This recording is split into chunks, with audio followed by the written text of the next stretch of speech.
Komið sæl og verið hjartalega velkomin í frétti vikuna, viðtal vikunar eftir því hvernig á það litið með Snorra Másinni, ritstjóra þann 13. september 2024, föstudaginn 13. Ég ætla að synda gegn straumnum og boða að hann muni ekki boða neitt nema gæfu fyrir ykkur. Ólíkt því kannski sem hjátrúin kynni að boða föstudaginn 13. Við erum okkar eigin gæfu smiðir, það er náttúrulega málið og það er boðskapurinn í öllum málflutningi okkar hér á þessum vettvangi. Í dag erum við með áhugaverða konu hér sem sest við ritstjóra borðið hér í Sigurðarstofu Sævars, eins og kalla hana, sem er Diljá Mist Einarsdóttir alþingismaður Sjálfstæðisflokksins, hæstaréttarlögmaður og tveggja barna móðir. Að því við ræðum þau mál, annars væri ég aldrei að nefna þetta. Diljá Mist er áhugaverð kona. Við förum svolítið á dýptina hérna í þessu viðtali um hennar margvíslegu hugðarefni, allt frá þjóðernispælingum, skattamálum, ríkisrekstri, fjölskyldumálum, utanríkismálum,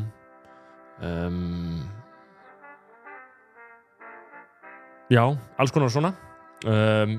Rosalega mikil breidd, myndi ég segja. Og ég hafði mjög gaman að þessu. Og það er mjög gaman að sjá þessar kafa svolítið í málinu með Diljá Mist, sem hefur trú á Sjálfstæðisflokknum, þeim smáflokki. Þetta er náttúrulega erfið tímar fyrir hægri menn á Íslandi. Nei, kannski ekki beint. En ekki beint fyrir hægri menn, en fyrir sjálfstæðismenn. Ég nefni það stundum hér í upphafi hér í þessum þáttum að við erum á frjálsum markaði, þar að segja. Í fyrsta lagi nefni ég reynda líka kjörorð þáttarins eru ást og ættjörður, ást og sannleika, þau eru sannlega við líði hér í þessum þætti, en síðan nefni ég það líka að við erum á frjálsum markaði. Við erum samstarfið fyrirtæki á borð við Þótt Þorgrímsson, sem er byggingaverðarverslun sem hefur verið starfrækt í meira en 80 ár og er að útvega þeir gæða efnið, þú veist, hvort sem það eru panelar á veggi, gott gólfefni, betri hljóðvist, þá er Þótt Þorgrímsson aðalbúðin, hreinlega aðalbúðin, mjög ódýrt, mjög aðgengilegt og sérfræðingar sem kunna að hjálpa þér að gera rými vistlegri. Það er ykkurinn það sem ég Þótt Þorgrímsson hafa sérstöðu í. Annar samstæðsaðili er Happy Hydrate, sem er íslenskt nýsköpunarfyrirtæki sem er að búa til vöru sem tryggir að þú fáir þau steinefni og svona vökva upptöku efni sem þú þarft til þess að verði ekki fyrir vökvatapi. Lítil stika með dufti, setur át í vatn, klaka, hristir, góður drykkur og raunverulega gefur það sem þú þarft að þú þarft þessi efni. Sérstaklega úr að hreyfa þig, sérstaklega úr að lifa virkum lífstíl. Ég held að ég finni mun eftir að byrja að taka Happy Hydrate. Svolítið íslenskt frumkvöðaverkefni sem ég fíla. Við ætlum að fara í viðtal við Diljá Mist Einarsdóttir. Diljá Mist Einarsdóttir, alþingismaður, alþingiskona, mættina, alþingismaður, heldur í orðið maður, eina fáum. Og verðu þá afstöðu þína. Já, nei, velkomin Diljá, gaman að fá þig. Takk fyrir það. Þingið byrjaði, eða ekki? Þingið byrja. Já, hvað þýðir þetta, þú veist? Hvernig breyting er það, þú veist? Hvernig er lífið áður en þingið byrjar og hvernig er það eftir að þingið byrjar? Já, sko, þegar það er ekki þinghlé. Já, þess bara á sumrin. Já, sumrin og jólin. Þá er þið náttúrulega eitthvað plotta og tala við fólk og pæli hlutum, en síðan tekur við að vera bara hvað, þú veist, að því að það er svona talað það, sko, hversu mikið fólk er að mæta. Er fólk að mæta á hverjum degi 9-5 alveg eða svona hversu mikið? Þetta er það rosa lítil 9-5 vinna, þetta er ekki þannig vinna. Nei. En við sem erum ekki ráðherrar, við erum með nefndaskyldu. Já. Þannig að 4 daga vikunar minnstakosti, stundum er það oftar, þá byrjum við mótnan á nefndafundum. Já, eru þið leiðilegir að? Misleiðilegir. Já. Sumir eru rosalegir. Leiðilegir fundir eru svo ógeðslega leiðilegir. Já, það er svo leiðilegt og leiðilegir. Hildur Björnsdóttir vinkona mín, hún sagði einu sinni, komið smá greiningu sem ég hafa svo góða og hún held að það svo ógeðslega gaman að vera fullorðin, sko, myndi maður þú veist, vera alltaf að gera bara það sem maður vildi, þú veist, maður myndi velja sér starfsvettvang sem maður hefði áhuga og svo væri maður bara alltaf að lifa sínu besta lífi. En svo það nátt að sjá því að það að vera fullorðin snýrist rosalega mikið það að vera á leiðilegum fundum. Já, það alveg sko, ég meina, maður getur valið sér öðruvísi líf, sko, maður getur valið að hafna þessu. En þá ertu bara í Excel, þú veist, eða lífið ekkert alltaf regnbogarósir. Nei, það er vandað sko, mér finnst aðalega leiðilegir fundir og þú veist það sem ég hef upplifað þegar maður er að tala fólk kannski, til dæmis kannski úr stjórnsýslu eða einhvern veginn fólk sem tekur hluti alvarlega sem ég tek ekki alvarlega og það er að taka eitthvað geðvægt alvarlega sem að ég svona, getur please hægt að tala um þetta og ég velti fyrir mig hvort að það sé staðan hérna í nefndunum sko, einhver taki eitthvað mjög alvarlega og drepi aðra á leiðindum með þessu sko, það gerist auðvitað. Það er örgulega í bland sko. Já. Það sem mér fannst, að ég var nú að vinna í mörg á sem lögmaður og svo fyrir ég að vinna sem aðstofmaður á þeirra og síðan á þingið. Og það er ótrúlega mikill munur á því að vinna við vinnu þar sem einhver borgar bara í beinhörðu peningum alltaf fyrir tímaðinn. Lögmenn raukaða fyrir hvert einasta korter, það er enginn að böggaðu óþörfu, það er enginn haldaði með fundum bara eitthvað hugarefni sitt, skilur við.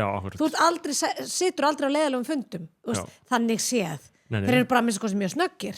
Já, og hvernig, ég á nokkra vinni sem eru að vinna, þú veist, og ég er nú á þeim aldrei að vinni mínir ennþá, þeir sem eru lögfræði eru svona í þræla fasanum, skilurðu? En þú varst orðin hæstaréttar lögmaður, eða ekki? Jú. Og hvernig er það, hvernig er svo þróun? Ég hef áhuga á því, hvernig er svo þróun að fara frá því að vera bara einmitt, þú veist, að þræll og skilur hvernig vinna menn sig hægt og rólega? Ég var reyndar svo lánsum að ég valdi mér og fekk bóðum að vinna á stofu, svona lítilli stofu, þannig að alveg frá byrjun þá fekk ég rosalega mikla ábyrgð og ótrúlega ólík verkefni. Þannig að ég var að vinna við alls konar og mér var treyst mjög vel að því ég bara var fljót að sanna mig. Þannig að og svo var ég bara fljótt héraðsdómslögmaður og svo held ég að ég hef sett einhvers konar met í því að vera fljótt hæstaréttarlögmaður þegar ég bara flutti rosalega mikið málum og svo laði mér mjög fram að safna mér prófmálum leið og ég uppfyllti skilin, þú veist það er ákveðin svona ára og málafjöldi. Og fílar lögfræðina eða? Fílar lögfræðina? Já, og lögmennskuna. Mér varst æðislegt að vera lögmaður og ég var að vinna bæði, þú veist, ég var að vinna við fjölskyldumál og engamál og opinberumál, sakamál, erfið sakamál.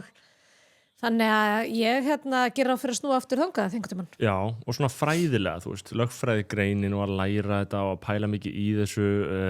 Mér finnst lögmenn með skárri stéttum á Íslandi í sambandi við að vera, þú veist, þeir eru mikið að vinna með texta, þeir eru mikið að hugsa orðaval og svona, þetta er svona hluti sem ég tengi við persónulega, þess vegna hef ég alltaf haft svona bórið ákveðna virðingu fyrir lögmenn, en síðan er svona líka einhver skuggarliði, sko, það er svona að tala illa lögmenn, skilur. Ég er svakalega óvinnu sem viðhorfi því að Guðlaug Þór vinur minn samtala alltaf lögmenn sem rukkara, sko, aðalega til að stríða mér.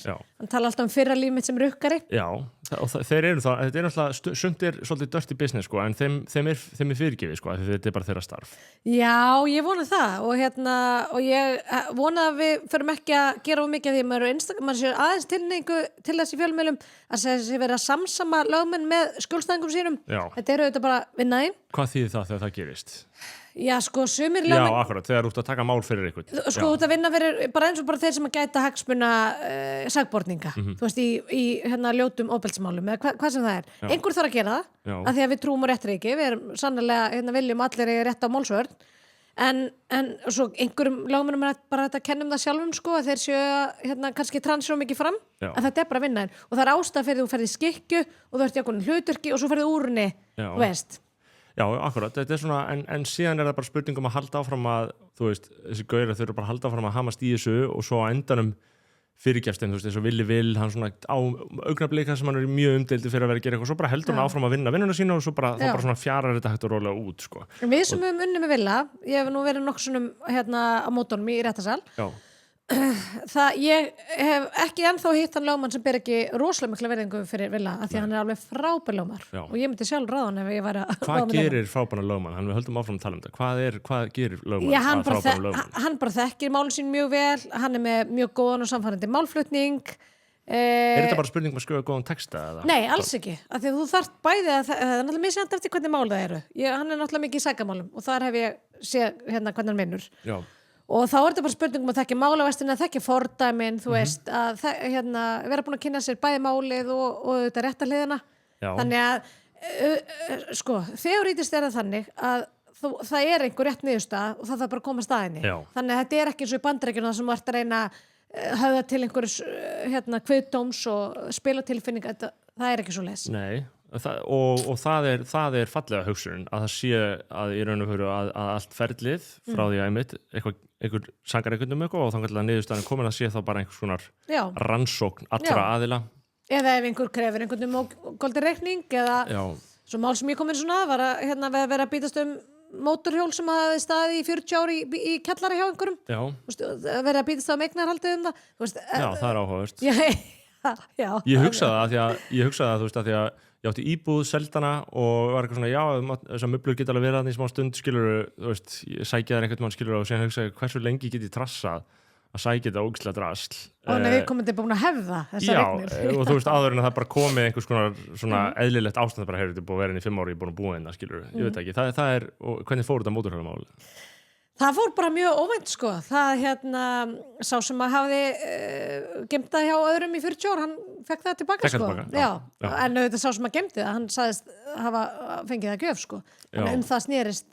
Já, nei, ok, þannig að það er lögmannskan sko, en sko á sama tíma þá velta maður fyrir sér sko bara málflutningur almennt, skilur, og þetta er náttúrulega skilt því sem menn er að gera á þingi, þú veist, að þú bara, það er bara, þú veist, heimurinn mótast bara út frá því hvað fólk ákveður að færa rauk fyrir og fara með út í heiminn, skilur, og svo er það bara spurning það hversu samfærandi rauk þú getur flutt fyrir máliðinu. Við sjáum til minnst núna að því að fólk rifjaraði upp svona voða nostalgíst í bandarísku forsetakosningunum núna, þá sjá þessi debut og ég get ekki einu sem hlusta á mér 5 mínútur á þessu, mér finnst það bara svo sorglegt í raun og veru hvert þetta er komið og skítkastið sem er bara milli þeirra og svona Kamala og Trump og þú veist, þannig að þetta er svona á slíku plani að maður hugsa bara, þú veist, þau er ekki það, og síðan horfum maður á svona einhver nostalgískar upptökur af, þú veist, eitthvað 1960 þegar forsetarnir voru geðið kurteisir við hver annan og sögðu bara, heyrðu, við ætlum ekki að deila hérna fólk, heldur bara einbytta okkur að því sko, hvaða hugmyndir við erum með og berjast þær og bjóða þær fram og leggja þær í dóm kjósenda.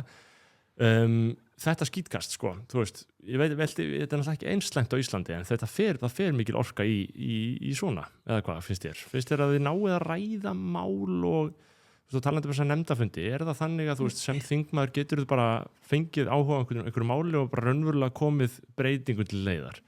Er þetta effektív leið til að breyta samfélaginu? Já, ég myndi segja það að þátttaka stjórnmálum er áhrifarík leið til þess að hafa áhrif á samfélagið sitt. Ég líta nú að það sem eiginlega bara samfélagsskyldu að taka til stjórnmálum einhverjum hætti endur, ég er búin að gera það bara frá því ég var unglingur sko. En þess vegna er svo mikilvægt að sko Píratarnir hafa til dæmis tala fyrir því að meira af þingstörfunum sé opin, þú veist, við séum með allir nefndafundir sér til þess opnir, ég er algjörlega ósammála því. Aðalvinnan, hún fer fram á baku lyktadyr. Þegar að fólk ekki er að horfa á þingmenn, til dæmis, eða kjörnumfulltrúa, sveitarstjórnarfulltrúa, þá er þau bara iðulega að reyna að komast að einhverju sammeilin niðurstöðu og ræði málin. Og það er vinna sem fólk ekki sér, svo sér það bara gestalætin í þingsal eða í umræðuþáttum. Þannig að það kom mér mjög skemmtilega óvart, af því að Gullu var búin að vara mig við því hvað stemmingin hefði súrnað á þinginu í kringum hrunið. Og svo bara, og þannig ég var svona búin að búa undir mikla flokkadrætti, en það hefur verið ótrúlega skemmtilegt að koma síðan að því að hvað er í rauninni mikilvægt og virðing sem að myndast á milli fólks. En maður þarf alveg að leggja sér fram það. Og hvenær varstu kjörin á þing? 2021. Og hvenær varstu aðstofamaður Gulla? 2018, já, byrjun ás. Og þannig að hann segir að stemningin hafi súrnað, maður getur séð það fyrir sér, þetta var náttúrulega alvöru áfall og svo vildu menn bara fara að fangelsa mann og annan og svo framvegis, þú veist, þannig að það var þá örugglega misti þetta sakleysi sitt á einhverju tímabili. Er það búið að vinnast aftur? Er stemningin róleg núna? Eða? Já, hún er mun betri. En sumir vilja ekki sjá það, sko. Þú veist, finnst það problematískt hvað allir einhvern veginn bara saman vinnir þarna? Já, ég fæ líka að heyra það, bara það er ekki nóg gott, það er ekki nóg mikill veggur og millikar eða þú veist. En við erum þarna, ég meina við erum orðin alltaf margir flokkar auðvitað, það er erfitt að komast að sammeilin niðurstöðu, það er erfitt að mynda ríkisstjórn án þess að það er ómögulegt, án þess að séu að minnst kosti 3 flokkar. Þetta er allt fullt af smáflokkum eins og sjálfstæðisflokknum. Vá, bara byrjar í brekku, gott og vel. En þetta byggir á því að við náum málamælum, byggir á því að við séum að hlusta hvort annað og tala saman. Það er bara annað er ómöguleiki. Sko, hvað, ef við förum yfir stöðu þíns flokks mitt, þú veist, hvað þarna, það er eitthvað... Stærsta stjórnarflokks landsins, já. Já, út frá niðurstöðum síðustu kosninga. Já, lýðræðislegra kosninga. Akkurat. Þið þarna, eftir hvað kemur betur út hverju sinni, þá segir maður að maður reyði taka marka á þessu eða hinnu, en hvað þarna, hvert er vandamálið þarna? Er eitthvað trúverðuleiki sem er farin, eitthvað stemning, hvað Ég held að sé margt sem að spila þarna inni. Bara auðvitað fólk þreytt á sittandi valdhöfum, það er bara mjög típist. við erum búin að ganga í gegnum alveg svakalega mikil áföll og takast á við það. Hver er alvöru ástæðan? Hver er alvöru ástæðan? Ég bara telli upp, ég held að þetta sé alvöru ástæðan. Ég held bara að það var einhvern veginn það voru nógu margir og við fengum bara mjög góðan meirihluta eftir síðustu kosningar, sitjandi valdhafar, ríkisstjórnin sem satt og fekk bara mjög góðan meirihluta, tók síðan við og það var ekkert langt, svo leiði ekkert á löngu og fólk sagði bara, já, ég hugsaði með sér, þetta er orðið ágætt, þú veist. Þetta var svona kannski bara tímasetningin óheppileg upp á það að gera. Já, og sko, þú veist, en ég meina þú veist að fara í þessa stjórn með VG þegar annað væri í stöðun og svo framvegis. Þetta er svona, það er eitthvað í hugum allan að margra kjósenda, þá er eitthvað við trúverðuleika flokksins sem er mjög laskað og menn leita þá í þessi alternatív miðflokkinn skiluru og í raun og veru engin önnur alternatív fyrir sjálfstæðismenn held ég, ekki sem ég sé. Samfylkingin, jú, vissulega líka. Það finnst mér rosalega skrítið að sjá. Því að ég er búin að vera þingmaður núna þetta er 4. þingfundur minn og svo var ég aðstofmaður á síðasta kjörtímabili og þetta fylgst með stjórnmál lengi en svona alveg bara á fyrsta bekk í þessi ár og þá finnst mér ótrúlega að fólk hoppi á miðflokkin af öllum flokkum sko. Þú veist, ég myndi jafnvel skila betur við rest sko en það er líka því að þetta er bara allt gamlir flokksfélagi mínir. Já. En mér finnst að þeir hafa ekki beint stefnuskátt sem þeir geta stelt sig mikið af. Miðflokkurinn? Nei, hvað, ég meina, er þetta vinstriflokkur eða er þetta þetta er bara eins og nafni segir, þetta er bara miðflokkur, þetta er bara framsóknarflokkur, þetta er bara flokkur sem getur virkað til hægri eða vinstri og talar bara eins og vindandi blása, hvert er eftirspurnin að kalla mig? Já. Þú veist, ég meina, Sigmundur Davíð fór með 70 manns til Parísar og skrifa undir Parísarsamkomulagi sem er bara aðal þunginni þegar málflutningi núna hafi verið algjör fásinna. Afsökunin er svo að það hafi verið svo mikið ofuriki embættismanna og þú veist einhvern veginn að hafi verið bara sem er bara staðan hjá öllum stjórnmálamönnum hérna á Íslandi. Það er bara algjört ofuriki og umfram frambúð af embættismönnum. Þeir ráðu allt og miklu en samt einhvern veginn er fólk tilbúið til að hoppa aftur sko að þú sett mannskjan til að standa í lappirnar. Ég veit ekki með það. Áhugavert, þetta er áhugavert. Ef hann væri hér þá væri hann líklega ösku vondur úti fyrir að setja hlutina svona fram en við erum fínir vinnir. Já, þeir eru fínir vinnir. Já, og þú ert nefnd á listum yfir frambjóðendur miðflokksins ásamt mér. Já, við bæði til hamingi með það. Nei, sko, Parísar, akkur ættum við að skrifa undir alþjóðlega samninga hvað við gerum á Íslandi loftslagsmál? Já, þú meinar að við ættum bara að vera við og Kúba og Norður-Kórea ekki með. Nei, akkur ættum við og þú veist, hvað er málið? Ég segi bara svo Sigmundur Davíð sagði, ég hef heyrt hann svara þessu. Þetta var bara stemming. Já. Þetta var bara stemming, bara stemming að fara að það, hópi góðs fólks og það myndast bara stemming að skrifa undir. Já, en samt er raunverulega maður hugsa út í það, þú veist, af hverju og þú veist, ég svo sem fjallaði það löngum ári í alls konar pælingum að þessi stjórnmálamenn er alltaf að tala að það sé einhverjar alþjóðlega skuldbindingar og ég skil alþjóðlega skuldbindingar en svona alþjóðlegar svona alls konar einingar sé að gera athugasemdir við hitt og þetta, það er alltaf verið að bíða eftir einhverjum skýrslum frá einhverjum til þess að stjórnmálamenninir fá einhvert umboð hjá sér. Eða til þess að smáríki eins og Ísland geti unnið Icesave-málið, skilur? Það er líka, þú veist, alþjóðsamstarf eru réttind og skyldur og fyrir fullgildan þáttakandi í alþjóðsamstarfi eins og Íslandi er sem er herlust smáríki þá skiptur okkur miklu meira heldur en einhvern eins og Bandaríkin sko. Þeir geta bara sagt sér úr hverju sem þeir vilja sko. Þeir geta raunverulega beitt valdi og hafa mikil áhrif í krafti stærðar og styrkleika og við höfum það ekki þannig það veltur mjög mikið á því að við tökum þátt í alþjóðlega samstarfi ekki bara til þess að binda okkur einhverja klifjar heldur líka til þess að við getum sótt réttinda okkar og við getum spáðið það hvort við eigum að undirgangast einhverjar alþjóðlega skuldbindingar í umhverfismálum þær sem að við höfum undirgengist er svona ágætt samstæðum að við höfum grætt mjög mikið á bara í krónumtalið EES samningur er náttúrulega tvímælust mikilvægasti viðskiptasamningur sem við höfum gert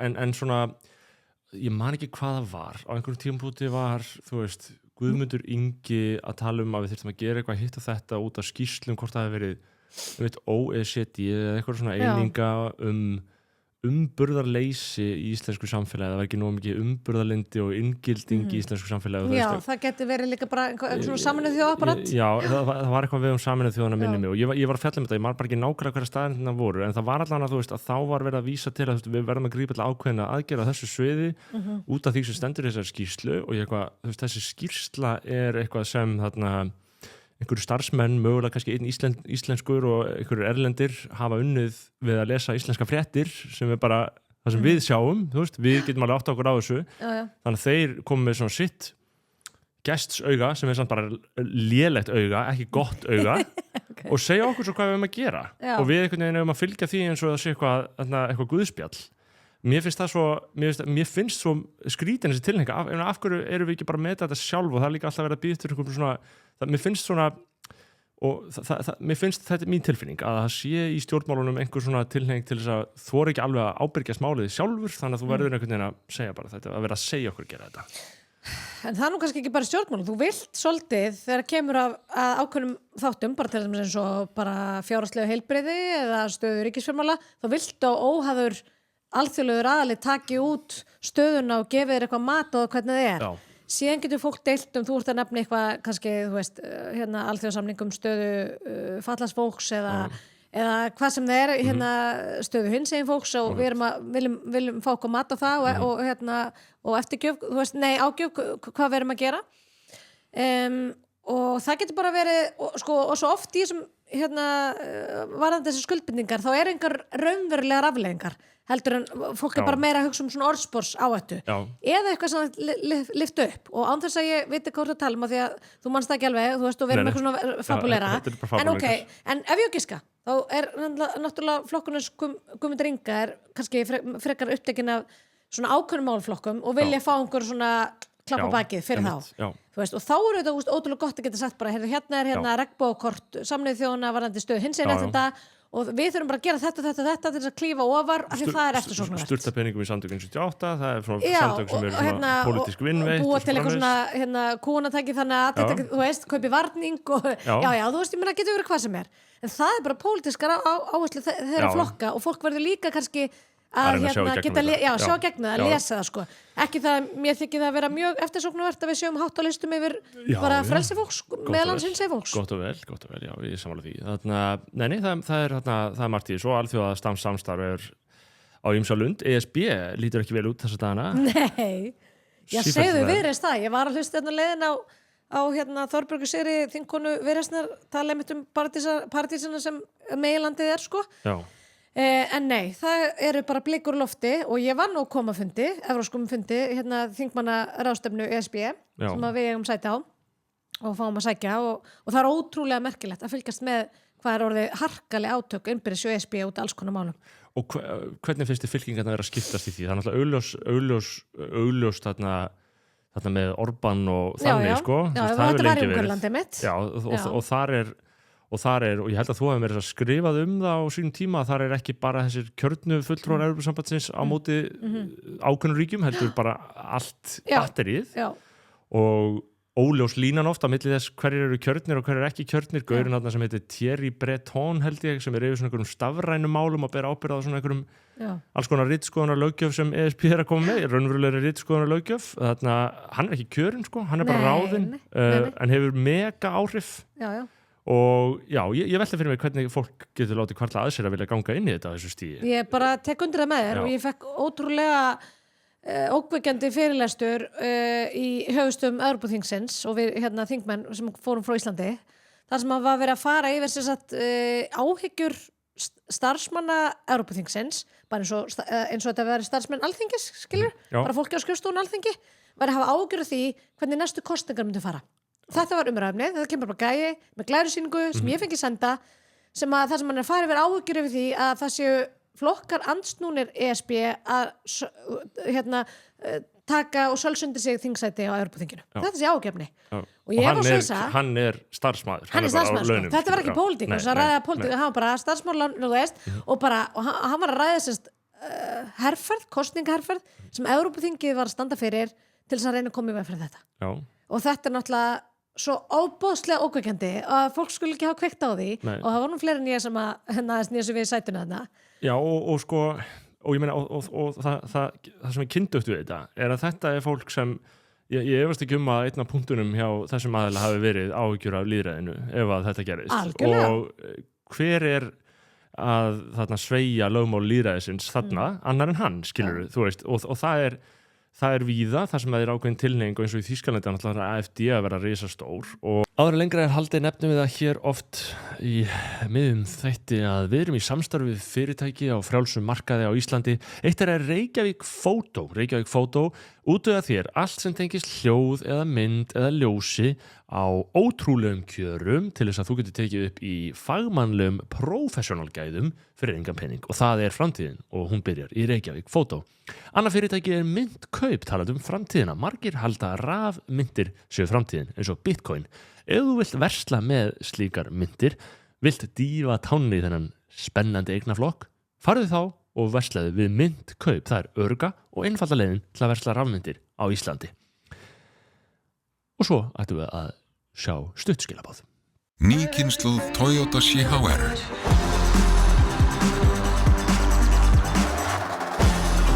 Hver lína skiptir máli.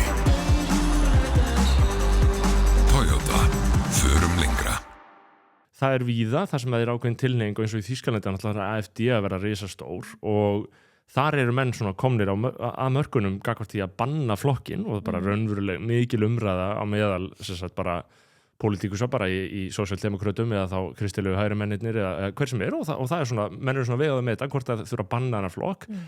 Einhver sjónamið eru þar að baki og einhverjir þræðir þarna sem menn telja raunverulega andlýðræðislegir en annað er náttúrulega bara að menn óttast sína stöðu og þá er einmitt ætlað þú að taka lýðræðið úr sambandi til að bjarga lýðræðinu og hvað er þá eftir og að mörguleiti sama í Bandaríkjunum þar láta alltaf allir báðar hliðar að láta eins og lýðræðið sjálft sé í húfi. Þetta eru svolítið svakalegi tímar sem við lifum. Svakalegi tímar. Og það sem er að því að ég hef nú stúdur þetta mest kannski þegar kemur að Evrópusambandinu að það sem er sammert með þessum uppgangsöflum á jaðarrinnum en oft talað hægri öfl en það er náttúrulega svo mikil fásina í flestum tilvikum. Já, allan að þessi ás er orðin mjög hann er breyttur. Mjög bjagaður, það er nú enginn en stuglegur þingin og benda það eins og Björn Leví sem er mjög skemmtilegt. Hvað er mikið rangnefni að tala hægri vinstri þú ert að tala þessi uppgangsöfl en gott og vel. Að það sem eiga sammert er það og við höfum séð þetta líka á Norðurlöndunum það er það að hefðbundnir stjórnmálaflokkar hafa hreinlega lokað augum og eyrum fyrir hvað það er sem að kjósendur vilja raunverulega tala og láta taka á. Þeir hafa ekki viljað ræða þessi mál og þeir hafa ekki viljað taka á þeim og þeir bera ábyrgð á uppgangi jaðarafla. Ég held jafnvel að við höfum verið aðeins undan þrónu hér, aldrei slíku vant að við getum komið í veg fyrir uppgang svona jaðarafla hjá okkur að því að bara flokkar eins og Samfylkingin bara fyrir nokkrum vikun síðan var til í að ræða mál sem að brenna mjög kjósendum meðal annars innflytjendamálin okkar sem er bara mjög mikilvægt að ræða en var búið að vera að þagga hérna markvisst niður árum saman og mér er eftirminnilegt, ég hef nú sagt þetta sögu nokkur sinnum að þegar ég var aðstoðarráðherra þá var einhvern veginn utanríkisráðherra fundi þar sem ég hitti aðstoðarmann sænska utanríkisráðherrans og þá er sem sagt aðdragandi kosningar hjá þeim og þjóðernisflokkunni og þeim er að mælast með Svíþjóðdemókratarnir er að mælast með held í 30% eða eitthvað og ég segi við hann, þetta er svakalegt í hvað þetta stefnir og það var bara augljóst akkur það var út af innflytjendamálum og ég segi við hann, hvað er hann var að vinna fyrir sósíaldemókratur og ég segi, hvað ætla jafnaðarmannaflokkur Svíþjóðar að gera í þessu? Hann sagði, já, það er hávar umræði gangum núna og ég held að niðurstaðan verið svo að við ætlum að kynna í næstu viku alveg svakalega kjarapakka fyrir ungar fjölskyldur og ég bara, þetta var svo lýsandi og svona var auðvitað Samfylkingi búin að vera hérna árum saman og aðri vinstri flokkar það bara, það bara allir sem að, vildu ræða ákveðna málflokka þeir voru bara stimplaðir og þeim að slaufað en ég held jáfnvel þeir hafi tekið við sér nógu snemma til þess að við til þess að allavega þá getið svona já og ég er ekkert viss um það hvort sé eftir svona verða að sama gamla fólki haldi þá áfram að vera að stjórna skilur eða hvort það komi bara einhverju nýir skilur ég er allavega, ég hef ekkert svona sérstaklega sterkar skoðun á því nýja sterkar tilfinningar gagnvart þessu fólki að það haldi áfram að vera við völd ekki að það hafi endilega verið við völd allir en svona eins og þetta tala hvort það er umræðan breytist inni í stóru flokkunum eða þá að það komi einhverju nýjir spútningflokkar sem segja heyrðu það mætti alveg ná stjórn á innflytjendamálum og við getum kannski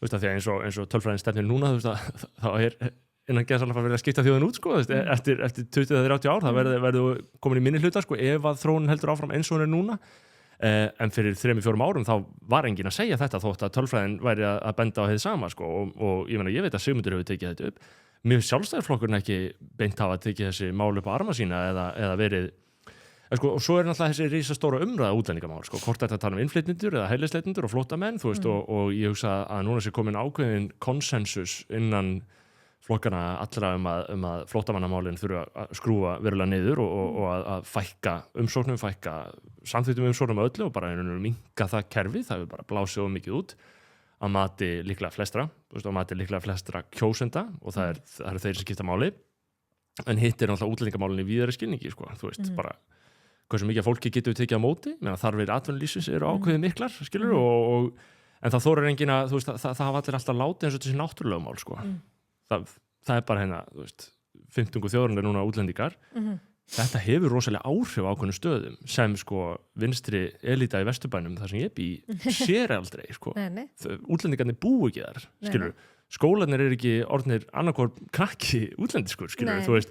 Það ekki alltaf bara, þau kerfi, skólakerfin á sumum stöðum eru bara gliðna í sundur, bara fólk bara, herri, ég get ekki, þú veist, að því að bara lögur komið 2 sem kunni ekki íslenskunni í skólastofu, þá er það mjög flókið að kenna almennilega fyrir alla hina og svo framvegis, þú veist, það alls konar vandamál sem menn hafa ekki vilja horfast í augu við en kannski það sé verið að gera það núna eða ég veit ekki Sko ég náttúrulega ósammála því að við höfum ekki verið með þetta í fanginu því að það engin flokkur sem hefur talað þetta eins lengi og beitt sér í þessum málflokki eins og Sjálfstæðisflokkurinn enda höfum við haldið á dómsmálaráðuneytinu og við höfum gert alveg gríðarlega mikilvæga breytingar, ég meina Sigríður Andersen sem dómsmálaráðherra gerði rosalegar mikilvægar breytingar varðandi reglur örugg upprunaríki til dæmis þegar það flæddi allt hérna meðal annars fólki frá Albaníu sem var að sækja hér hæli og fleiri löndum og þá hérna breytti hún þessum reglum til þess að snúa þeirri þróun við síðan hafa allir dómsmálaráðherrar Sjálfstæðisflokksins síðan lagt fram breytingar á lögum útlendinga til þess að reyna hérna afla því fylgis á þinginu og bara við gríðarlega harða andstöð og fengið engar þakki fyrir bara ótrúlega mikið mótlæti nokkri þingmenn hafa mætt meira mótlæti en aðrir, ég get nefnt til dæmis Ásmund Friðriksson sem hefur talað um þessi mál örugglega hvað lengst og svona kannski hvað óheflaðast ég nú búin að skrifa um þessi mál sko í mörg ár En hefur ekki Ásmundi mætt bara mótstöð innan flokks, var ekki einhvern veginn Áslaugu Arna vond við hann út af þessu og eitthvað svona alls konar svona? Já, hún hefur nú hérna útskýrt það hún var náttúrulega ung sko og ég veit hvort það vísi, jú, hann mætti andstöð frá samflokksmönnum sínum meðal annars sem að þóttu hann taka óvarlega til orða og það nú bara má svo sem bara deilum hvernig orðalega á að vera má bara deilum það, mér finnst það ekki smekklegt að vega svona ómögulega að hérna samflokksmanni sínum en gott og vel ég reyna að minnst að gera það þá undir ós en það var bara Ási og fleiri voru bara undan sínum tíma voru að líta til þróunarinnar í Norðurlöndunum sem að aðrir vildu bara alls ekki gera, jafnvel ekki til að byrja með í Sjálfstæðisflokknum af því að það eru auðvitað í eðli okkar ég vil bara meina það að við sem umburlendi svo segir hérna, það var bara skömmtíma hefur bara allt flætt hérna innflytjendum, sambúin hefur bara gengið vel við vitum hvað við þurfum mikið á svo fólki að halda þetta er algjörlega burðarstóður hérna í halda uppi velferðarstörfunum hérna og byggingarstörfunum og bara eindislegt fólk upp til hópa og bara æðislegt að kynast alls og menningin sem hefur hérna flætt hér og auka lífið og allt þetta þannig að það er, þú veist, ég held að hafa bara líka verið hræðsla í fólki að fara ávarpina málaflokk og einhvern veginn þú veist, það myndi skemma út frá sér Já, og það er kannski, þú veist, mér finnst það kannski það sem er ágætt breyting sem hefur orðið að bara, þú veist tökum það til hliðar, það er bara frábært fólk sem hefur komið hingað við höfum bara þarna öll haft gott af því, myndi ég segja en það eru mörg fyrir öllu skilur, og það þarf að gera hlutina vel, þú veist, það er að tryggja við tölundum sáfram íslensku í landinu og eitthvað svona og við hljótum að með ræða mörkin og það er það sem er til umræðu það eru hver mörkin eru vegna þess að ef við lítum svo á að það sé engin mörk þá náttúrulega þurfum að bjarga öllum heiminum og bara En sko þannig hefur samfélkingin talað, þau bara þangað til bara fyrir 3 vikur síðan. Já, og ekki sko bara það. Ég hef setið með Pírötum í svona viðtalsþáttum þar sem ég segja bara, þetta er fásinna. Það er ekki að fara að fyllast allt hérna af hælisleitendum, opnum landamærin, opnum velferðarkerfin. Fólk, sko, veit ekki hvað Íslandi er langt í burtu. Það er ekkert alltaf að fara að fyllast hérna hælisleitendum þó að eins og við gerðum það. Þótt við hefum engar reglur. Og þetta er raunverulega lífskoðun þeirra sem byggir á, ég veit ekki hverju það ger ekki ráð fyrir flugvélum Nei, og ger ekki, ég meina bara ásókn Venesúela búa til Íslands Ég var að segja, þegar ég fór hérna með formunum utanríkismálanefnda á Eystrasaltslöndunum og Norðurlöndunum til Washington til þess að lobbya meðalans fyrir stuðningi við Úkraínu fyrir nokkru síðan fyrir þessu ári og þar hitt ég mikið af meðlandsrepublikonum sem voru að barma sér undan ástandinu í innflytjendamálum og ég var að útskýra fyrir þeim bæði stöðuna varðandi svona flóttamenn innanlands ég var bara að útskýra fyrir þeim stöðuna varðandi þessar væringar í Grindavík hér á Íslandi, já Grindavík en svo var ég að segja þeim frá því að á Íslandi værum við með þessa gríðarlega fjölda af flóttamönnum, hælisleitnum frá Venezuela og þeir trúðu ég bara ekki og þeir bara horfa á korti bara býtu, ég skil ekki þið með flóttafólk frá umsækjendur vernd frá Suður Ameríku, hvernig?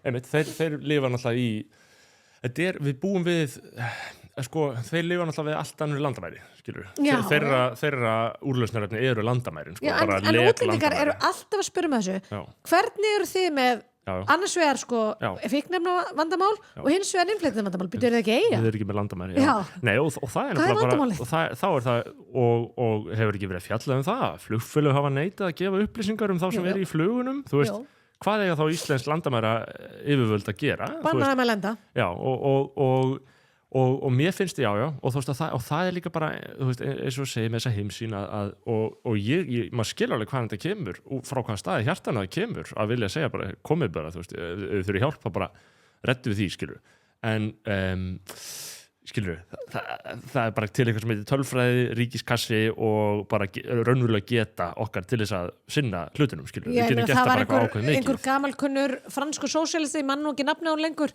sem hann sagði að vandi Afríku er ekki leystur með því að flytja inn til Frakklands og það er bara, það er kjarnimáls og það er kjarnimáls og það er til dæmis að það er svona ákveðin biblía í innan samfélkingarna núna sem heitir, bók sem heitir Exodus eftir gaur sem heitir Paul Collier og hann er að tala Exodus, hann er að tala bara þegar þjóðflokkar þurfa að taka sig upp og bara fara eitthvað alveg annað og það er náttúrulega mörguleiti það sem hefur gerst á þessum svæðum það sem bara eru mikil vandræði, það eru stríð, það er bara sultur, það er allt í volli og það er enginn að draga úr því en hann er að tala hann er að fjalla þetta bara út frá heildamyndinni hvernig ætlum að bjarga heiminum það ekki bara með því að gera þessi svæði lífleg og lífvænlega á ný skilur það er ekki okkar ábyrgð frekar en að taka færasta fólkið sem vill koma ásinni fyrir borð, taka það úr samfélagunum skilur og fara með að hinga það sem þið verða líka rótlaus skilur og munur lendi í vandræðum mögulega og samfélagið stendur eftir fátakara og ólíklegra til þess að ná sér upp þannig að þetta er svona það er svolítið tvíeggja sverð að taka við hælisleitendum eða flóttamönnum ákveðin tilvik er bara stríðsástand bara augljóst skrefa bara þú getur ekki verið að verða að fara og þá er fínt að þú fáir annan stað einhvers staðar en önnur tilvik eru bara efnahagslegir flóttamenn í mörgum tilvikum bara í leita betri lífi hafa notað þetta kerfi og það þarf að passa að þetta er flóknar en svo að þú sett bara að vera góður og taka móti fólki og staðreyndin er bara svo á okkar mælikvarða þá hafa flestir í heiminum það bara mjög skýtt jafnvel þeir eru bara eitthvað saman við okkar í Evrópu þeir eru bara lifa við lífskeið sem við myndum ekkert endilega setja okkur við þannig að ég er kristinn og ég fekk bara gott kristilt uppeldi og ég er þeirra skoðunar að Ísland sé rík þjóð, mjög lánsöm þjóð og við höfum að gera meira en ekki minna til að aðstoða þá sem að minna mega sín þó það búið ekki að sama bletta á við það er mín skoðun, það er bara mín lífsbeggi og þess vegna er ég mikill stuðningsmaður þess að við tökum þátt í þróunarsamvinnu og að við leggjum mikið okkur mörkum þar og ekki síst út af því að ég hef verið að bera saman tölur, ég hef verið að horfa á þennan málflokk, hælisleitenda sem eins og þú bendir á, þetta er ekki fólk sem er uppfyllir, í minnsti hluturinn að þeim uppfyllir Sameinuðu þjóða sáttmálum flóttamenn þannig að þetta er fólk sem er að mestu leiti í leita betra lífi eða á flótt einhverjum öðrum sökum heldur en að uppfyllir þessi ströngu skilin sem við komum okkur saman en þegar ég ber saman kostnaðin við þetta hæliskerfi sem við erum búin að koma upp sem hefur blásið svona svakal út og er komið í, það er verið að tala 26 milljarða ég segi nær 40 26 er svakalega varlega árættlað og ekki og bara svona eiginlega beitkostnaður það er marga tölur nefndar í þessu segjum samt að sé 26 þá ætlum ég að benda það að við rekum sendiráð í Malaví, þróunarsamvinnu sendiráð í Malaví sem er eitt fátæksta ríki í heimi og þar rekum við sendiráð sem þjónustar á hverju einasta ári 100.000 Malaví búa 100.000 fyrir rúman milljarð ári og ég bara spyr, þú veist hver góðu gæinn sko? Já. Sá sem að vill ræða það raunverulega hvernig við höfum takmarkaða fjármuni við hljótum að geta öll verið saman það eru áhaldum það já, þá ef við takjum allir skattakendur okkar og við ætlum að gera það besta fyrir heiminn þá væri það ekki að handvelja fólk til að koma og búa í Íslandi það væri til þess að efla og styrkja svona starf já, og sko að fólk fá að vera í sínu samfélagi skilur og byggja upp sitt samfélag skilur að því að það er fyrir flesta sem verða flóttamenn náttúrulega traumatísk reynsla að vera rifin upp með rótum og fara á Hvammstanga skilur þú veist það var bara vestasöngum það er meira en að segja það skilur já þetta er áhugaverður málaflokkur og kemur inn á svona ákveðna siðferðis tilfinningar í fólki sko og þá er það ábyrgð stjórnmálamannana auðvitað að vera bara nei, sorry, ég er bara gjaldkerinn hér og ég er bara, við getum ekki ég meina, það er engin sér meðferð að mínum mati varandi þannig málflokkum frá maðura við höfum bara að fara vel með skattpeninga og gera það mest fyrir sem minnst sko er ekki vaxtatekjur vaxtagjöld, er það ekki fjórðu stærsti útgjaldaliður ríkisins núna það getur passað hjá þér einhvers staðar mjög ofalega er það ekki svolítið svakalegt það er ekki að skera þarna almennilega niður jú, við þurfum að skulda minna og taka bara ákveðna stofnur og bara út hafsauga, bara fleia þess út úr kerfinu jú, en sko við höfum verið að gera það og vandamáli er ekki það sem við höfum verið að fækka stofnunum vandamál það að við fækkum ekki starfsfólki nógu mikið við erum alltaf mikið ríkisstarfsmönnum og þau hafa ekki hvað alls að standa sig nei og vissulega er það þannig að við okkur höfum fjölg alls svaklega mikið og við höfum þurft miklu fleiri vinnandi hendur á gólfinu við erum ekki að tala um löggæslan okkar við erum ekki að tala um kennara og heilbrigðisstarfsfólk það er ekki fólki sem við erum hérna að drukna í við erum að tala bara um stjórnsýslu báknið já, við erum að tala um báknið og okkur við tekist vel að stafvæða við erum mjög framalega þegar kemur að stafvæðingu hins opinbera og við höfum verið að minnka svona yfirkostnum með því að fækka stofnunum og sameina þú veist, það hefur verið að gera vel og það hefur Sjálfstæðisflokkurinn lagt áherslu á en við höfum ekki verið nú duglega að fækka starfsfólki Nei, og sko er það bara því að fólk á erfitt með að reka fólk eða Nei, ég held að sé, nú er ég búin að leggja fram núna í fjórðaskipti frumvarpið mitt breytingu lögum ríkisstarfsmenn ég held að sé að þeir eru svo margir þriðjungur kjósenda er í dag opinberir starfsmenn þetta er hagsmuna, þetta er stjætt þetta er óbáslega sterkur og þéttur þrýstihópur og ég hef bara fundið á eigin skinni sko, leið og ég byrja að tala um þessu mál hvort sem það er starfsörugera eða kjörun þeirra eða það er farið heima hádeginu föstudögum þú veist, allt lókið klukkan 12 þeir verða brjálar út í mig líka vinir mínir sem eru að vinna hjá númbera það er, það verður að minka þetta bák bara ekki mitt bák, ekki snerta mitt bák sko, þetta er alveg svakalegt ástand og þetta er ekki og ef maður fer út í það, þá er þetta heldur ekki þegar maður talar um það, lýðræðislegt að hafa svona stóran þrýstahóp sem hefur hagsmuni að því og stjórnar svo miklu og meira en stjórnmálamennir segja sumir, skilur og það er bara hægt að deila það fram og tilbaka sko, þjónustan þeirra er góð, það eru hlutir sem eru nauðsynlegir, líklega líklega, já svona, þú veist, augljóslega fullt bara sem við gætum ekki verið án en ég bara veit ekki, þú veist, akkur er ekki þá ekki, þú veist, akkur er ekki búið að gera þetta bla bla bla, þetta er alltaf það sama, skilur, akkur er Sjálfstæðisflokkur þá ekki, akkur tekur enginn þetta alvarlega, sko, það er mín upplifun og ef maður sér, þú veist, þarna, þú veist, og ég veit ekkert hvernig niðurstaðan verður með einhver gaur eins og Javier Milei í Argentínu eða hvernig það er, skilur, en þú veist, þar kemur einhver andi inn sem segir bara, nú ætlum við að hrista upp í hlutunum og endurskipuleggja. Já, vonandi þurfum við ekki að vera að koma inn á samstað þau til þess að við förum að fækka hérna ríkisstarfsmönnum. En vandamál er það að þú ert með ótrúlega fáa talsmenn þessa. Já. Og þú sást bara áherslunar hjá Framsókn núna þegar við erum að kynna fjárlagafrumvarpið að bara, við erum ekki að fara að reka fólk. Það er ekki það sem við þurfum núna. Við þurfum ekki atvinnuleysi hérna. Við þurfum ekki að fækka störfum og nómbera. Er hægt á atvinnuleysi eins og þenslan? Nei, og bara síður en svo, ég er ósammála í og það góða við það þegar fólk missi vinnuna það finnur sér eitthvað betra að gera sko og við þurfum fleiri í það að búa til verðmæti, skapa verðmæti við þurfum fleiri vinnandi hendur í þau verkefni en kerfið sem við erum með, þessi lög sem við erum með þau eru uppalega frá 1954 þeir var breytt svona aðeins 96 en þau eru samt frekar bara mikið eins og vilt þú breyta því að það með ekki reka fólk? Já, ég vil afnema er það bara einhver klausa? Ég vil afnema áminningarskylduna.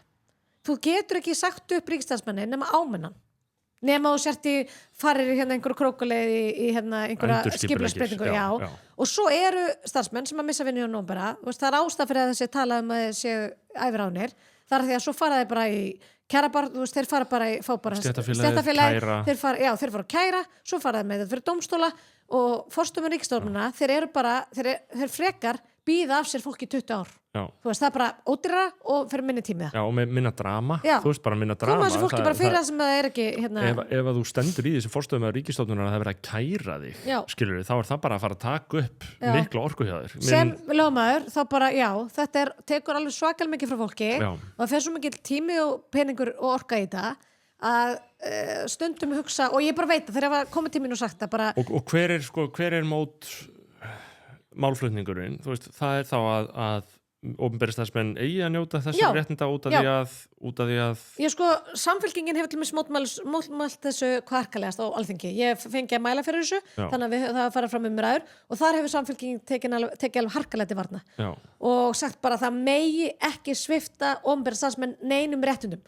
Og nota bene, þó að við afnemum ámenningarskylduna, þá eru opinberir starfsmenn með rosalega rík réttindi umfram þá sem eru á almennum markanum. Við erum með stjórnsýslulögin, við erum með umboðsmann Alþingis, við erum með bara, þú veist, og fyrir utan það er enginn að leika sér að reka fólk, hvorki almenna markanum eða opinbera, það bara kostar, þú veist, það er ástæða fyrir að fólki er sagt upp. Og hérna, ríki verður að funka eins og vinnustöðar. En þegar þessar reglur eru settar til þess að byrja með, og þetta er breyting sem er orðið og þróun í Evrópu sem við eigum bara eftir að fara í gegnum.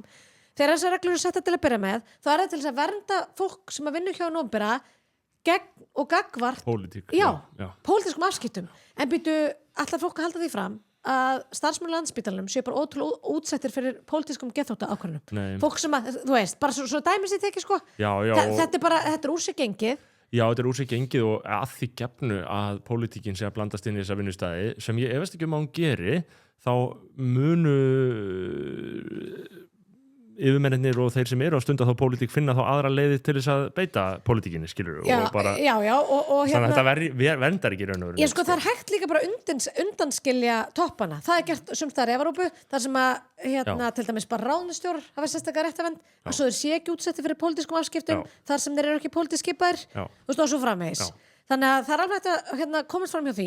Mér finnst þetta áhugavert sko, að hugsa samfylkinguna, þú veist, til þess að maður muni hver samfylkingin er, skilur, í alvörunni. Já, bara mjög mikilvægt. Og fyrir þá sem eru að hlusta og eru að daðra við samfylkinguna og fíla þetta og ég upplifi það alveg að maður hefur alveg fílað margt, skilur, og bara allt í góðu með þetta og ekkert katastrófist, en maður er að muna að þetta er flokkur opinberra starfsmanna.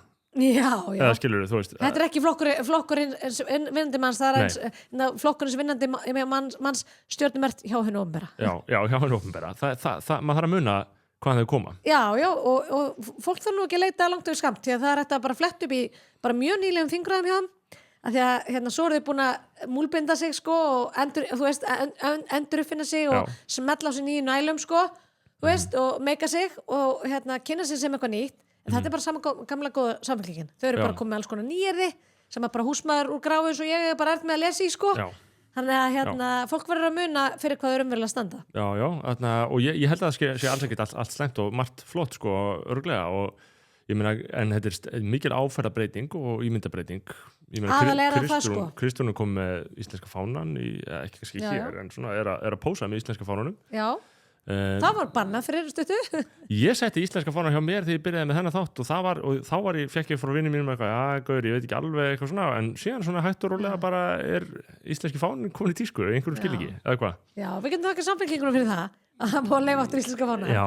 Nei, ég það er ótrúlega... En við lifum svona umbrota tíma í þjóðurnis pælingunni. Já, bara gott að skuli nefna þetta, því að við erum allt og löt við að flagga íslenska fánunum og rauninni sem er auðvitað miklu oftar erlenda fána hérna nált Alþingi heldur íslenska, látum það nú leikja milli hluta að við eigum auðvitað ekki það er pólitískt óumdeildara en íslenski fánin sem er alveg stórkostarmerkild og líka, þú veist, ef við tökum bara annað pólitískt tákn sem er Pride-fánin, skilur það er alveg pólitísk óumdeildur gútturæður, en íslenski fánin er svona, hann vekur meiri viðbrögð. Já, við hérna þjóðniseki fólk við hérna eða föðurlandsvinir Já, Við föðurlandsvinir, það frekar.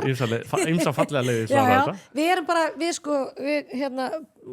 við pössum okkur að vera sko með, þú svona samsettafána Já, Pride og Og íslenska Ísland. fána Já, og þá það ertu eru bara, öruggir. þá lendur ekki í neinu já baki Pride Ísland. Nei, ég meina, þú veist, ég mitt reyna að fara frekar þá leiða bara nei, þetta er bara Já. íslenski fáni. Það er bara, Já. þú veist, við kominga 870, það er svakalegt á í suminn en þá að tala saman tungumál, skilja það er svakalegt að þetta hafa gengið Já. og við verðum að vera ána með það. Já. Og það er ekkert sjálfgefið að við til dæmis tölum þetta tungumál og svo framvegis. og það er náttúrulega einstakt Já, og það sem að er svolítið merkilegt af því að þú nefnir þetta að hvar sem ég fer, ég er búin að vera mikið í utanríkismálunum, bæði sem aðstofamaður í utanríkisráðuneytinu og líka því ég hef verið í utanríkismálanefnd og formaður utanríkismálanefndar Alþingis að þá ferðast ég mikið hérna í útlöndum og hitti erlenda kollega og það er alltaf verið að koma til mín og spurja eitthvað merkilegt varðið Ísland sko. Heyrðu, þið eru standa ykkur frábælega þessu getur gefa okkur einhver ráð eða sagt okkur eitthvað frá þessu og það er kynjajafnrétti, það er hinn segir fólk, það er stafnarsmála oft er að spyrja út í hana, hvernig náðu ykkur svona hrætt upp á COVID og þú veist, er satt að það sé ekkert atvinnuleysi á Íslandi og hérna Spánverjar sem að spyrja út í það bara, heyrðu, það er rosa mikið að Spánverjar má vinna á Íslandi, hvernig kemur það til? Þú veist, bara með sína 30% atvinnuleysi sko. Fólk fær ekki vinnu á bensinstöðan. Nei, það er bara, ég þekki það mjög vel, mágur minn fyrirhandi er spænskur og það er bara mjög bástað, sérstaklega fyrir ungt fólk, en svo maður hérna heima og þá maður alltaf svo mikið í vök og verjast að því allir eru svo óbærslega óanæður sko. Það er svo, þú veist, það er svo mikið neikvæðni og óbærslega neikvæðni í samfélagi þannig að ég er aldrei stoltar eða glaðar öðru seltum ég að ræða Ísland og alþjóðavettvangi Nei, og líka skilur við að því að ég skil alveg problematíkina og ég veit alveg hvaðan fólk er að koma þegar það er að setja fyrirvara við allt sem þjóðlegt er, þú veist, það er bara hluta af svona alþjóðlegum hugsunarstraumum að svona, mikil og öfgakennd þjóðurnishyggja hefur alveg farið böndunum með rækilegum hætti og það vita það allir en hitt er sko, við erum vopnlaus og herrlaus þjóð, þetta getur eins og einhver orðað að í besta falli bara verið svolítið hlægilegt ef við erum voða stolt, þú veist við erum ekki að fara að ráðast inn í Pólland, skilur við erum ekki að fara að, þú veist, það er ekkert að fara við erum bara hér, skilur við, slög þú veist, þetta er, mér finnst það líka svo merkilegt hvað fólk sko þarna er alltaf svona, þetta er hættuleg umræða þetta er eitthvað hættulegt kannski helst að við völdum að við séum að valda einhverjum usla og ángra fólk á fulla börum og tenni sko. Já, það er okkar útrás sko. Það er okkar útrás sko. Nei, þannig að það er líka áhugavert sko, í sambandi við þetta við erum það vakti áhuga minn hugmynd sem þú ert að leggja inn á þingi þarna í anda vina eins Orbán svona nýstárlega út frá íslensku sjónarmiði leið til þess að hugsunir að hvetja allir barnegna allavega að bæta aðstæður fjölskyldufólks og það hefur verið mikið sko, og getur byrjað að lýsa fyrir mig hvað ert að pæla þarna og hver er hugmyndin? Já, hugmyndin er svo og hún er svona tvíþætt sko, svona tvíþættur kveikur að þessu máli, það er annars eins og þú nefnir fæðingatíðni á Íslandi sem er bara mikið áhugjefni samfélagið okkar er ekki sjálfbært við munum ekki standa undir velferðarkerfinu okkar með þessu áframaldi nefnum flytjum inn fólk til þess að standa undir Ég held að segja, þú veist, tölfræðin sé að við séum í 1,6 barni á hverja konu Já, 1,7, við erum ykkur stað þar en við vorum lengst af skárum okkur frá Evrópu í þessum efnum, en nú erum við komin á sama stað við erum eignast og fá börn, það er eitt og hins vegar er ég auðvitað sjálf bara ung börn og allir kringum mig, vinir mínir og ég bara verð mjög vör við svona síhækkandi umræðu bara kostnað, barnafjölskylda þannig ég vildi vekja athygli á þessu tvennu bæði fæðingatíðni og síðan bara hvað er þungar byrðar á barnafólki þannig ég er að leggja til ekki útgjöld heldur skattafrádrátt per hvert einasta barn undir 16 ára þannig að sem fer bara síhækkandi Segjum að ég eigi þá 1 barn Já Hvað þýðir það? Það þýðir 150 skall fyrir 1 barn á ári skattafrádráttur á ári já. Og svo 300 og svo stighækkandi og alltaf bætist við sko hækkar Þannig að það hækkar meira með hverju barni Já, tvöfalt í barn númer 2 svo hækkar það aðeins meira fer upp í 575 og komið með 4 börn og síðan allt og hvert einasta til viðbúta sem er náttúrulega algjörlega óraunhæft á Íslandi Já, en þannig að reiknistæmi er, þú veist, ok, ef ég ætti bara 4 börn þú veist, þá varum að fann að fá 600.000 krónur Nei, meira þá ertu að fá sko Þá ertu að fá 80 milljónir frádrátt. Frá 80 milljónir frádrátt á ári og segjum að, þú veist, meðallaunin séu 930 sem þau eru, þá færðu 12 milljónir, 11 milljónir í árslaun. Úf, nú lögfræðingurinn mér alveg bara svona ringsnúa, og þá borgar 40% skatt af því og það þá, skilur 4-5 milljónir, já, ok, það munar alveg milljón á ári. Já, ég ætla að segja samt að þetta er náttúrulega bara svona cirka það sem þetta er allt bara einhverja tölur út í loftið, Já, en þetta er samt bara cirka sem maður reyðir í frístundu, sko, ekki eins og það fyrir þessi börn, sko. Nú var ég að klára sísonið þar sem að börnin mín voru búin, sko, þau eru bæði í grunnskóla og þangur til brúa bilja á milli skólana. Ég er búin að borga fyrir þau bæði í íþróttir heilt ár, en svo þarf maður að brúa biljið og nokkra vinkonum voru að senda mér samantekt á hvað sumrið kostaði þær í námskeið. Akkurat. Og þetta eru, ég er búin að heyra alls konar tölu, 600.000 frá einni sem á 3 börn. Já. Þú veist, ég meina þetta er bara... Þetta er svakalegt. Það kostar eiga börn. Og þú veist, ég er foreldri og það sko telur enginn eftir þessi kostnað í þetta, en þetta er bara kostnaður. Þetta er bara kostnaður, mér finnst líka bara mikilvægt. En enga síður telur, þú veist, það er samt alveg áhrifaþáttur hjá fólki bara, heyrðu, eigum að fara í gítar núna, skilur við, eða fara til Bali, já. En mér finnst sko, þú nefnir þetta, að aðal ákvörðunartakan er auðvitað, að minnst kosti kringum mig, umræðefni er að fara úr öðru yfir þriðja, það er dagvistunarmál. Það er bara, fólk eru svo brent af því, sérstaklega þeir sem að búa í Reykjavík, að hafa ekki komið barninu sinni í dagvistun og verið í þessu púsli. Ég þurfti að gera þetta í 2 ár. Ég fekk dagvistun, sko, en ég þurfti að keyra og grafa í Vesturbæ í 2 ár, þú veist, með barna á leikskóla. Þetta er bara meira en að segja það. Þetta er óbúslega mikið álag. Já, ég meina, þú veist, ég hendi stráknum mínu til pappa í morgun og pappi sagði bara, ég skal bara taka en dag. Og ég bara... Já. Og bara bestu fréttir sem að fengja. Nei, og ég elskar sonur minn meir en allt, sko, en þú veist, að bara þetta 9-4 bara, ég sest niður og tekið þetta viðtal, ég get skrifað nokkur orð og pælt aðeins í, þú veist, og bara ég held að allir fullorðnir þurfi það og svo er bara útfærslu atriði hvort að fólk vilji gera þetta 12 mánaða, hvort það hafi aðstæður til að vera eins lengur heima og svo framvegis og þú veist, það vilja allir að börnin sín séu svona meira að minna heila húfi, sálrænt, en engu að síður þurfa að því að það sem þú segir einhverstaðar er að þú veist, við þurfum bara að horfast í augu við að hvernig aðstæður fólks eru. Það eru báðir að vinna, skilur, og það er svona ákveðin pragmatismi í þessu bara, það eru bara báðir að vinna, það þarf bara að vera hægt að koma börnunum á stað líka sem foreldrum líður vel með að setja börnin á, skilur, þannig að leikskólarnir þurfa líka að vera í einhverju standi, en þetta er bara eins og þetta sé ómögulegt. Já, sko, ríkið er búið að gera svakalega mikið á undanförnu, við erum búin að lengja fæðingarorlof mjög mikið og hækka greiðslurnar, gera fólki raunverulega kleift að taka sér orlof sem er gríðarlega mikilvægt og það er mikið jafnréttismál að báðir foreldrar taki fæðingarorlof að mínum mati, en sveitarfélögin þurfa núna bara að stíga upp. Og ég kalla... En getur ríkið lögfest skylduna eða var það ekki umræða? Sko, skyldan er lögfest, en það er einhver svona, það er einhverja deilur orðalag í lögunum, af því að leikskólinn er skilgreind sem fyrsta skólastigið og það er sem sagt lögbundið samkvæmt innviðaráðuneytinu, þá er þetta lögbundið hlutverk sveitarfélaga, ekki valkvætt. Það er sem sagt verkefnið skipt í tvennt, að valkvætt og lögbundið, ég man ekki hvað það heitir, að minnst kosti lögbundið. Rekstur leikskóla er lögbundið hlutverk sveitarfélaga, en orðalagi er aðeins öðru sem varðandi grunnskólan. Það sem að stendur bara börn skul, þú veist, það er bara frá þessum aldri, það er skólaskylda. Við gætum auðvitað svona nýtt betur á því í lögum, við gætum auðvitað gert það. Já, en það myndir náttúrulega þýða alveg harkalegar útgjaldabreitingar hjá sveitarfélögum. Já, en það hefur bara ekki þurft, það er bara fjölmörg sveitarfélög í Íslandi sem er bjóð upp á leikskólapláss, að minnsta kosti frá 18 mánaða aldri, mörg jafnvel frá 12 mánaða.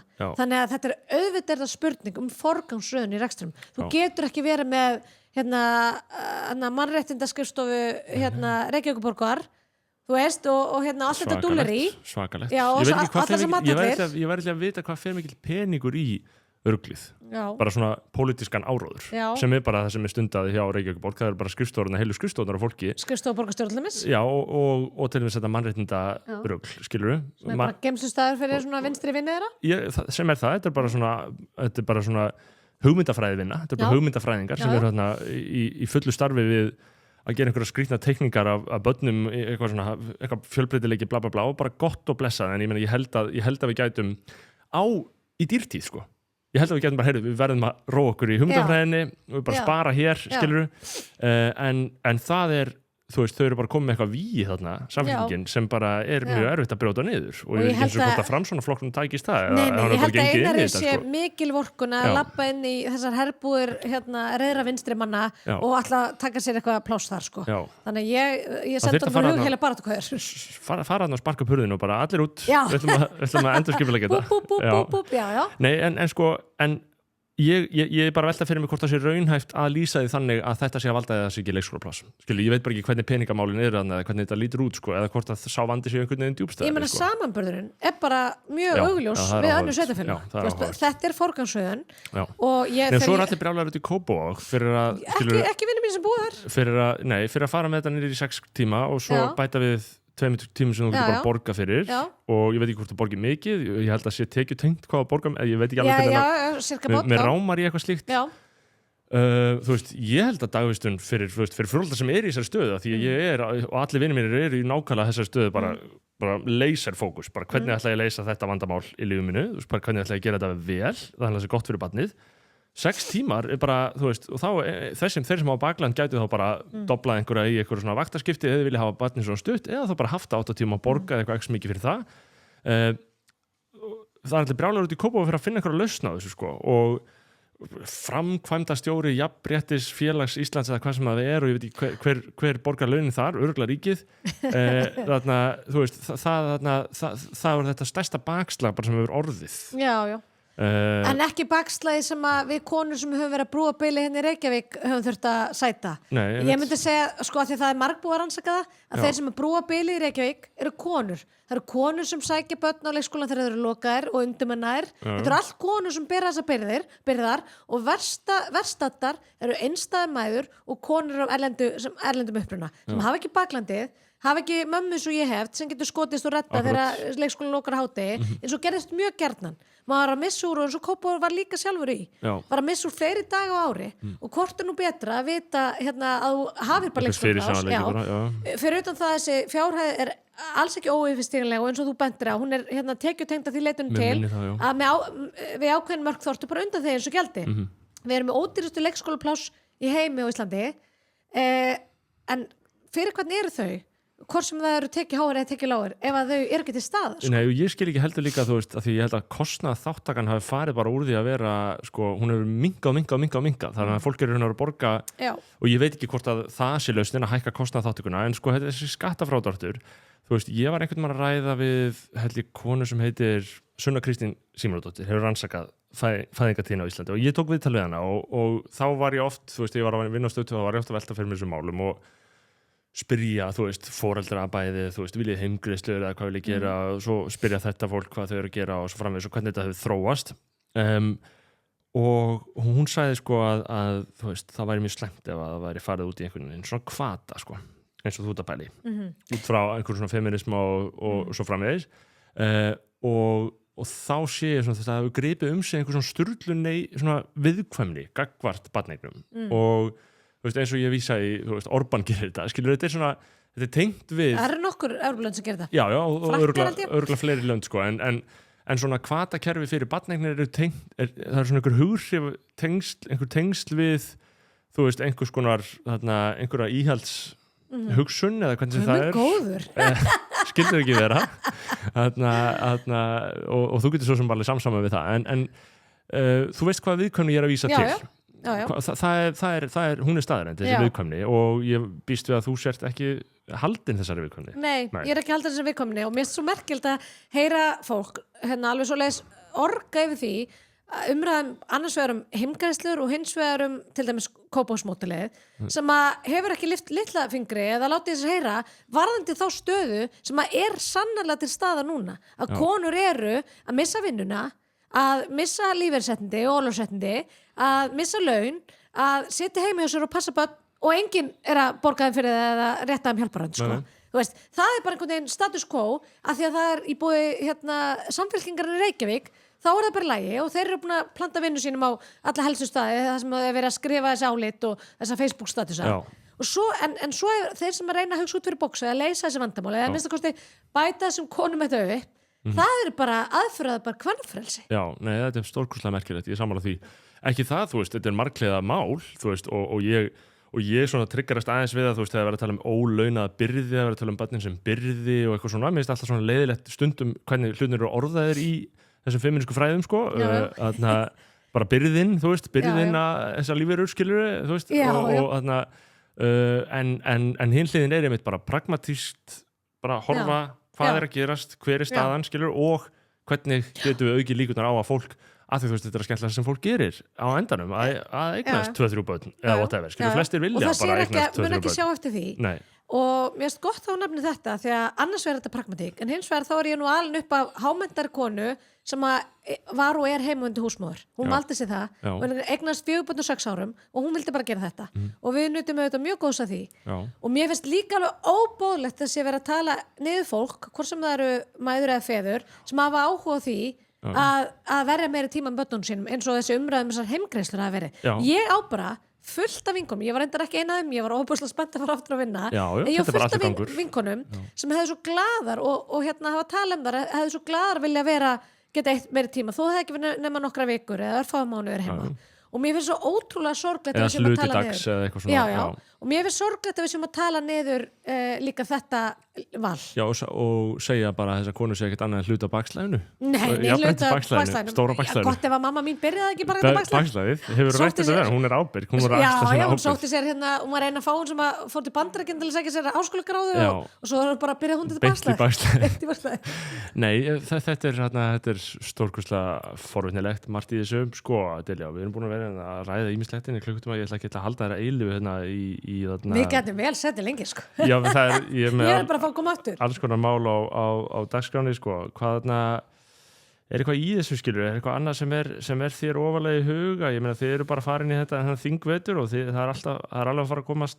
koma kosningar og það er alltaf alveg að koma kosningar og verkefni hjá okkur er auðvitað það að við finnum ekki fyrir því að það sé einhver vinstri bylgja í landinu og þeir flokkar sem hafa verið að ná einhver áheyrn hjá almenningi núna undanfarið það eru flokkar sem eru að dulbúa sig í áttina hægri það er mín skoðun Samfylkingin hefur verið að hægra sig upp og miðflokkurinn líka þú veist bara við getum ekki lofað öllu og ábyrgríkisfjármál og jarjar Þau eru að stela eitthvað vörumerki finnst þér? Já, ég ætla ekki að segja eins og Framsókn sem vil meina að það sé búið að vera stela alltaf þeim Nei, það er bara hægri bylgja ekki bara á Íslandi, það er bara hægri bylgja við finnum hægri bylgja, það er hægri bylgja svona hægri hugsjón, vaxandi held ég ekki bara í Evrópu heldur víðar þannig að okkar hlutverk og okkar þessi stórhættulega hægri bylgja þessi stórhættulega hægri mennska og ég held að okkar verkefni núna sé að fólk tengi þetta betur saman við sjálfstæðarflokkin að við leitum aftur í ræturnar og förum að tala meira hugmyndafræðin okkar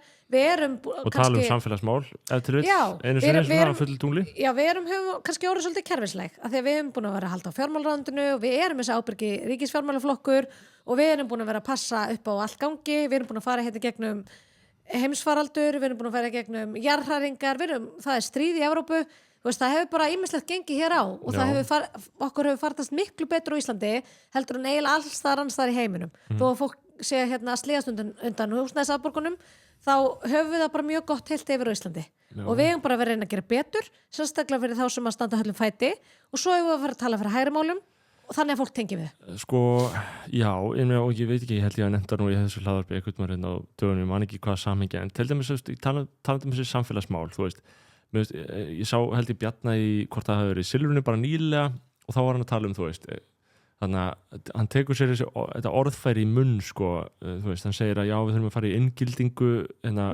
fyrir útlendinga og eitthvað svona og ég hugsaði bara sjálfstæðarflokkurinn ef hann vill vera einhver svona íhaldsamur hægri flokkur þá getur hann ekki tekið sér orðfæri vinstrimanna svona ókrítíst upp skilur þú veist inngilding, eins og segi bara til útskýringa, þá held ég að það sé bara, það er svona orð sem hefur sprottið upp þarna í sambandi við til dæmis útlendingamál að það er snúast inngildingu eða inclusion í stæðin fyrir þú veist aðlögun að við eigum að einhvern veginn að við eigum að breyta okkur til þess að koma til móts og útlendinga þú veist, mér er það svona aðal hugsunum í þessari inngildingu og hugsaði svona íhaldsamur hægri flokkur og þú veist það þarf að vera ákveðin festa í hugtakanótkuninni og orðræðinni bara það að við stöndum hérna fyrir ákveðnum gildum og víkjum ekkert frá þeim þú veist, mér finnst svona og almennt samfélagsmálin öll þá hefur sjálfstæðarflokkurinn veigrað sér við þáttöku í þeim að mínum mati ég veit að þú ert vafalaust ósammála að ég er byrjað að setja í brýnnar ég veit það að mínum mati og eins og segið það er svona tilhneiging til þess að ræða frekar þessi stóru mál og þannig að já, það er vantað upp á þetta. Mér finnst þetta góð brýning og gaman að segja frá því að ég var að leggja fram þingmál núna í upphafi þingvetrar sem að snýrað svona mælaborðið fyrir innflytjendur til þess að meta hvernig aðlögun þegar hefur gengið að íslensku Og samfélagi. notaðirðu það orð? Já, Já. ég notaði það. Mér finnst líka kannski bara svolítið erfitt, mér finnst það miklu fallegra orð heldur en inngilding. Mér finnst það- Inngilding er bara orðskrýpi. Það er orðskrýpi. Þetta er orðskrýpi, að og bara gilda inn, Já, inngild, og alltaf þeir heyri inngiltur. þetta sko, nei, bara Hvað þýðir þetta? Býtu, hvað gera útlendingar annað heldur en aðlaga sig á okkar samfélagi? Já, einmitt. og það er bara frábært að þeir koma með alls konar þá Pælingar veðrabriði og- í já, okkar samfélag, okkar einslita samfélag sko, fyrrum einslita samfélag, Já. það er frábært en að sjálfsögðu, aðlagar sig í okkar staðarháttum og menningu og gildum, að sjálfsögðu Já. þannig að ég nota nú það orð og mér finnst þetta góð brýning að við séum ekki alltaf að elta stefnur og ströyma og þetta er reyndar, ég heyrði ekki þetta viðtal Nei, og ég hef en nú þetta ekki var bara heyrt- eitt dæmi sko, ég hef ekki heyrt Bjarna nota þetta En orð, sko. líka með einsleitni og fjölbreytni ég hef líka verið, ég hef líka leyft í að trufla með þegar fólk er að tala um að fjölbreytileiki og fjölbreytni sé endilega sko styrkur, það er bara hlutlaust ástand, hluturinn geta verið fjölbreytir eða einsleitir og ég held að einsleitni getur verið mjög fín í ákveðnum hópum að bara við hugsum eins, gerum eins, lifum eins, þú veist, það er alls konar klísjur sem hreyðra umsjón, mér finnst að fólk þurfa að vanda orðavali sitt betur Já. stundum, þú veist, að vera ekki að ganga inn í þarna, þessar ormagrifir, sko. Nei, mér finnst þetta er góð brýning og við íslensku perrar við tökum þetta til okkar og mér finnst ótrúlega Fyrir lögfræðingarnir, Já, við lögfræðingarnir. nákvæmnis fólk. Já, en sko, það er ekki þannig ég sé hrædd við það að ég sé eitthvað mótfallin því að taka tillit til fólks varandi orðalag eða takja ábendingar ekki til mín en þetta er alveg svolítið stynur á manni sko, réttrúna krafan linnur sko, og ég er bara fann að leiða þetta svolítið hjá mér sko. Þú veist, þetta er bara ég fór að hugsa um allt í einum dagina því ég hef vunnið í fjölmiðlum lengi ég hef vunnið í fjölmiðlum allar minn stutta starfsferill og þá er maður alltaf að velja hvert einast orð sem maður skrifar bara og það er bara lífmanns Hakkavélin sko, hún er bara handað á hodni og maður er með svona einhvern reikni mekanisma út frá því hver verður brjálaður en það er alltaf einhver brjálar Já, það er alltaf og annað, það er alltaf einhver að hlusta það er líka merkilegt, það er alltaf einhver að hlusta sem heyrir það sem maður segir og tekur það alvarlega sem er mjög skrítið af því við erum bara að spjalla sko. Það er einhver að hlusta eins og allt þetta sem við segjum þýði eitthvað sko. Meira að segja útsendingar alþingis ég er alltaf að hissa að fólk er að ræða við mig eitthvað sem ég sagði í stólnum og þá hefur verið að hlusta sko. Já, nei, þannig að þetta er svona ég hugsaði bara orðið til þungunarof og fóstureyðingum daginn og ég var alltaf að vinna og maður var alltaf að skrifa þungunarof og það er bara orð sem ég er til mér nota ekki Nei, og ég segi, og segja hann allt í einu bara, heyri, ég get alveg sagt fóstureyðing ég er ekkert að halla á neitt með því ég er bara að nota það orð, skilur en fólk verður svona eða kona það getur orðið tímilis og maður og alls konar svona og maður hugsa bara, nei, ég má bara tala eins og ég vil skilja, það er kannski bara líka hlutaði fullorðnast sko, hætti að vera hræddur fólk sko. Nei, ég held að þú sér þar undan þinni samtíð sko, en ég held, þú veist, þetta er getum verið eins og verið hérna á Íslandi við getum verið svo ofboðslega ofsakend sko, og hérna aukakend og svo líður þetta hjá og ég held að þetta sé bara eins og þessi ofboðslega MeToo-bylting sem fór yfir og alla kemur samfélagsins og svo aðeins róðum við okkur og þetta er líka, þú veist, þessi endalaustur agnús út af fólk út af orðfæri, ég held að þetta sé líka aðeins að róa sko, ég held að við fyrst og fremst að reyna að vera bara umburulend hvort við annað, ekki í því hvernig við tölum, heldur því hvernig við högum okkur hvort við annað mér langar að mótmæla einu sem þú sagði varðandi það að Sjálfstæðisflokkurinn hefði veigrað sér við að stíða inn í einhverjum mál Sjálfstæðisflokkurinn, ég gagnrýni þetta lengi því ég er búin að taka þátt í starfinu það svo lengi hann hefur bara verið alltaf fókuseraður á efnaðsmálin og það var alltaf sagt þegar ég var í SÚS þá var ég sko svolítið undan minni samstíð að ég hafði svo mikið áhuga á mannréttindamálum umhverfismálum og dýraverndarmálum ég var óslega upptekinn af þeim Vafkíari bara ég hef ekki lent hvort alls með ef ég hefði ekki elskað frelsi en ég var allir með svo sem að skráði unglegarhefingu fyrst í Kleðagönguna þegar ég skráði SÚS í Kleðagönguna og við tókum þátt og ég labbaði þar með hundin minn og í ból sem ástóð verið minnstaklingin þá var ég varaformaður SÚS og gott og vel þá var ég að tala um þessum málum og ég fekk alltaf svari, já, þetta er bara fín mál hjá til en efnaðsmál eru stærsta velferðarmáli og þau eru grunnur undir öllu því sem voru að tala um og þetta var alltaf línan, efnaðsmálin er grunnur undir öllu við getum ekki haft velferðarkerfinu sem gott skilur það er ekki það að veigra sér þetta er bara einhver svona mantra sem hefur svolítið tekið sér bólföst í Sjálfstæðisflokknum og flokkurinn sem að gerði mestu breytingar sem hafa verið gerðar á mannréttindaákvæðum stjórnarskrárinnar hefur gert mest fyrir hinsegin samfélagið á Íslandi hvort sem við erum að tala um borgarstjórn Davíð Oddsson eða ríkisstjórnir Sjálfstæðisflokksins flokkun sem að heitaveitu Reykjavík og hefur leitt byltingu í umhverfismálum ekki bara í hérna Akkurat. orði heldur á borði. Nei. Þetta er flokkur sem getur tala hvaða mál sem og þarf ekkert að gera það alltaf út frá peningum. Nei, já, það er þarna, þetta er sjónarmið. Já, þetta er sjónarmið. Já, segjum við þá. Erum við ekki bara eitt reyndar, sko, að því að þú ég veit að þú... Er það grávorinn? Nei. Þó að grávorinn sem flottur, Það er næst. Nei, það er bara utanríkismáli víðum skilningi, því þú veist, maður fylgist með umræðinu þar og ég veit að þú ert svona utanríkismála haukur og varst náttúrulega alltaf með Gulla og ert mikið með þetta að hugsa Úkraínu en svona, og ég þekki Borgarþór þarna fyrir kollega ykkar vel og ég var að tala með hann í vor og það var hann að tala svo veist bara við erum bara í liði, við erum bara í góðu liði skilur, og ekki í utanríkismálum en bara almennt Ég heyri Borgar segja þetta. Við erum bara í liði. Og mér finnst það svo áhugaverð hugsun sko, að því að við erum alltaf að reyna að meta hlutina móralst og meta þú veist hvað er rétt og rangt og hvað hlið er ég að taka út frá því en hinn nálgunin er bara þú veist, ég er bara í Sjálfstæðisflokknum og það er bara mitt lið og við ætlum að vinna, skilur ekki hver eru móralsku blæbrigði þess sem við erum að gera hverju sinni.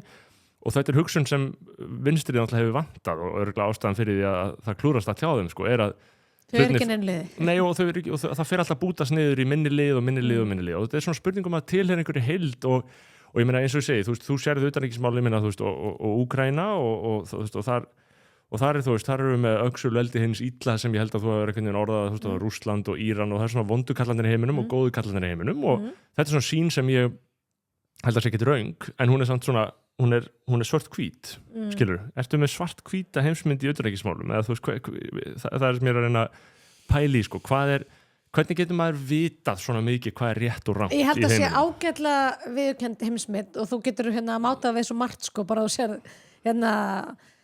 bara atkvæðagreiðslur ýmsum málum til dæmis á Sameinuðu þjóðunum og fleira, sko, þegar þú ætlar að tekna einhvern vegg, sko, upp á milli ríkja, sko, að þú ert bara með ríki sem aðhyllast ekki sömu heimsmynd og við og ekki sömu réttindi og þú ert sjálf búin að nefna Rússland og Íran auðvitað og Norður-Kóru og Kúbu og það er nokkur fleiri illverkjar sem skipa sér þarna saman. Það eru vondukallaliðið og svo er það við sem viljum halda þessari heimsmynd sem við höfum alst uppið og trúum á frelsi mannréttindi og lýðræði. Já, en getur verið einmitt, þú veist, að þetta sé kannski ekki spurning hugsuninnar og heimsmyndina, heldur hagsmuni og deilur og við erum í stríði í einhverju mynd, við erum ekki í stríði en við erum þarna að styðja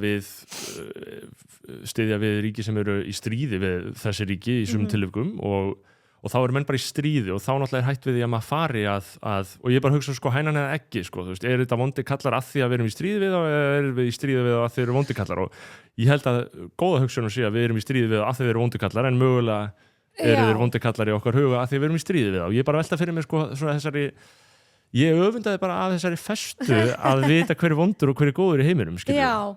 Og ég reyni nú og ég halla staðið svipum niðurstöðum á þú, sko, ég er ekki dráð því ég reyni þetta, sko, því að gott á nefnir þetta nú er svona orðin svona Dæl kann ekki viðmældi, gott þú spurði þessa spurningar ég er gladur að fá þessa erfiðu spurningu takk fyrir þetta, en nei sko, að gera greinarmun á milli stjórnvalda og síðan fólksins þannig að ég, úst, bara, maður reynir líka að ég á góða íranska vini til dæmis sem eru bæði sem að búa hérlandi og síðan sem eru íranski stjórnarlandstöð sem býr allan heim og eins með Rússa, við erum þetta þetta er auðvitað vinaþjóð okkar til langs tíma og það er, þegar ég var aðstofamæður utanríkisráðuneytinu, ég held að það hafi ekki neitt sendiráð sem vorum í nánari tengslu við sem við heimsóttum oftar, heldur en rússneska sendiráði og getum við auðvitað mjög af því sem við vorum að segja þegar það var auðvitað við að taka allt upp en engu síður, það voru ábærslega náin góð tengslu og ég held að Gulli gott ef hann fór ekki 3 til Rússlands, menn var utanríkisráðherra að minnsta kosti 2 svar og það voru bara mjög náung tengsl, þannig að það er mjög óhætt að segja það að tengslin við Rússland hafi gjörbreyst við allsherjar innrás þeirri í Úkraínu því að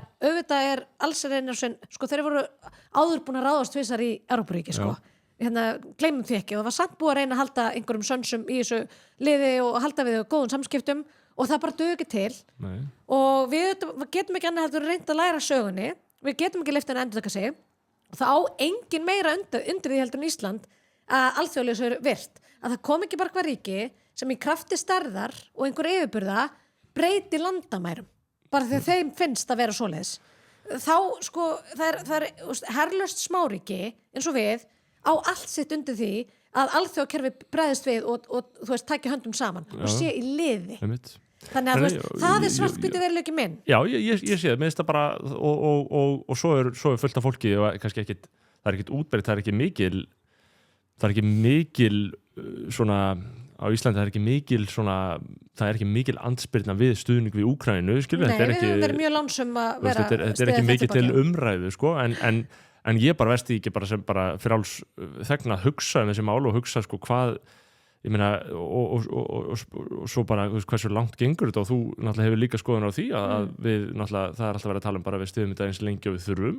Við stuðum þetta eins lengi og Úkraínumenn vilja það. Já. Það eru þetta Nei, og svo erum við annað stríð í gangi á sama tíma og þar Já, við erum með tugistríð í gangi. Já, og þar hefur myndin orðið tölvöld flóknari í hugum margra sem voru kannski einari stuðningsmenn Úkraínu og svo byrjar þetta Ísrael-Palestínumál og þú veist, ég meina, og Úkraínumenn styðja Ísrael. Og allan þennan tíma er hryllilega stríð í gangi í Súdan og enginn tala um það. Og við tölum bara ekkert um þau og þá velti ég mig af hverju erum við að tala um þessi stríð, af hverju eru þau mikilvæg fyrir okkur, þú veist, hvernig veljum við það, hvernig veljum við hvað hliðar við tökum. Þetta er bara svona, þetta var bara hugsun sem ég fekk sko í tengslum þetta því ég veit að þú ert einörð og ég öfundaði að því að vera bara þú veist, og að því eins og sé, ég styð allt sem er gott og ég vil frið í heiminum og svo framvegis en ég veit ekki hvernig við fáum hann, skilur ég veit ekki hver hinn réttu skref eru alltaf. Sko, ég á erfitt með að útskýra það hvernig við veljum stríðin sem að fá athygli okkar, það er svona kannski flóknara umræðefni og lengra til þess að ræða það af hverju við lokum augunum fyrir þessu hryllingi sem er versta mannúðarkrísa sem hefur geisað að minnstakosti í áratugi sem er í Súdan núna. En önnur stríð fanga athygli okkar en það eru auðvitað bara borðleggjandi af hverju Úkraína grípur athygli okkar. Þetta er okkar heimsálfa og ég bara fekk það í svör í andlitið frá Bandaríkjamönnum þegar ég var þar að reyna að afla Úkraínumönnum stuðning þá var svarið mjög gjarnan heyrðu, þetta er ykkar vandamál sko. Þetta er ykkar bakgarður, þið hljótið að díla við þetta, þið Evrópa. Já. Þannig að þú veist, það er kannski svona mest borðleggjandi af hverju við látum þetta okkur svo mikið varða. Vinir okkar, ég meina, Finnar hafa búið svo hnútuna að þeir geti komið öllum þegnum sínum fyrir neðanbyrgjum. Þú veist, ég meina, það verið að ræða herskildu. Við erum að nágrannaþjóðir okkar, Norðurlandaþjóðirnar er að stórauka framlæti varnarmála. Þeir eru búið svo undir stríð. Svíar og Finnar er að gera ráð fyrir að brjótast úr stríð í Evrópu. Það segja kollega mín þar. Þannig að við getum auðvitað ekki annað heldur en tekið höndum saman til þess að reyna að koma yfir fyrir að breiðast út. Já, en þú veist það var spurning hvort það gerist með stríði eða... Já, það er stríð. Já, það er stríð, ég veit það. Það er stríð í Evrópu. Að ferða, ég meina, Pólland og Eystrasaltslöndin, þú veist, ég meina, þau gerir ráð fyrir stríði, þau eru nú tölvöld nærði heldur en við. Já. En svo erum við að horfa á ríkis og Noreg og Svíþjóð. Hvert höllum við okkur Íslendingar? Þú veist, Evrópa er Evrópa og hún er misvel í stakk búin til þess að takast á við. Og illa í stakk búin. Og illa að mati flestra sem að sér tjá sig það og við Íslendingar er mögulega, það væri hægt að herrtaka okkur mjög auðveldlega ef við værum ekki í skjóli bandalaga sem við vitum ekki hvernig þróast og Trump er sakaður að vilja leysa upp NATO en hann er svona aðalega bara byggð meiri pening virðist vera frá Evrópu og sem er bara eðlilegt sem er bara líklega eðlilegt og hann var mörgur leiti á undanmörgum að segja hvað var í gangi með Þýskaland og annað eins og Þýskaland er að mörgur leiti bara, ekki mörgur leiti, það er augljóslega bara veikimaðurinn í Evrópu allt í rugli þar erum við að halla okkur í austur að vestur í sambandi við bara náið ríkja samstarf, erum við bara að fara að verða frekar í hjálenda Bandaríkjanna sem við erum og ég ránaði með það er bara fínt að vera næsta fylgi Bandaríkjanna Wyoming þú veist er það ekki augljóslega en svo er stjórnarfarið þar svo hella líka en við erum með varnarsamning við Bandaríkin, við erum ekki bara NATO og við að sjálfsögðu treystum við varnarsamning við Bandaríkin sem eru algjör undirstæði okkar vörnum en samningar geta brostið, en þeir skulu standa samningar standa og svo erum við í NATO sem er öflugasta hernaðarbandalag heimi þannig að við erum mjög vel sett og það eru Úkraína vildi örugglega vera í okkar stöðu.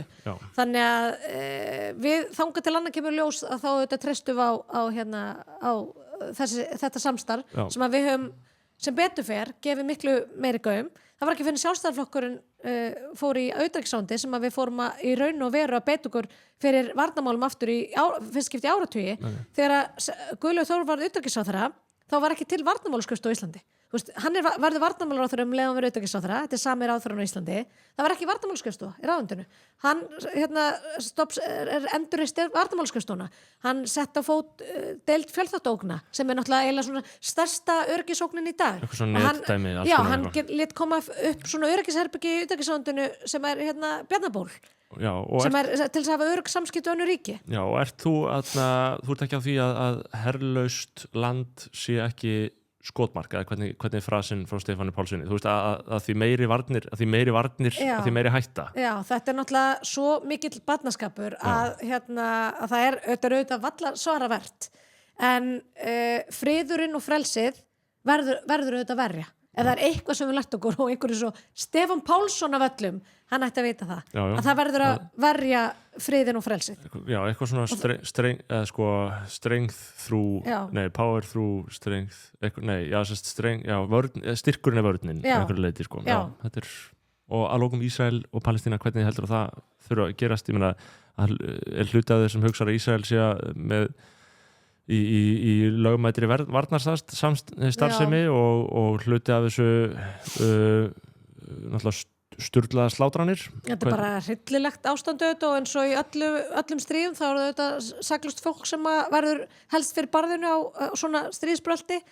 Við höfum bara alltaf talað fyrir sama hlutum hér á Íslandi. Málflutningun hefur bara verið mjög stöður hjá okkur, og það er bara að leggja áherslu á tveggjaríka lausnina.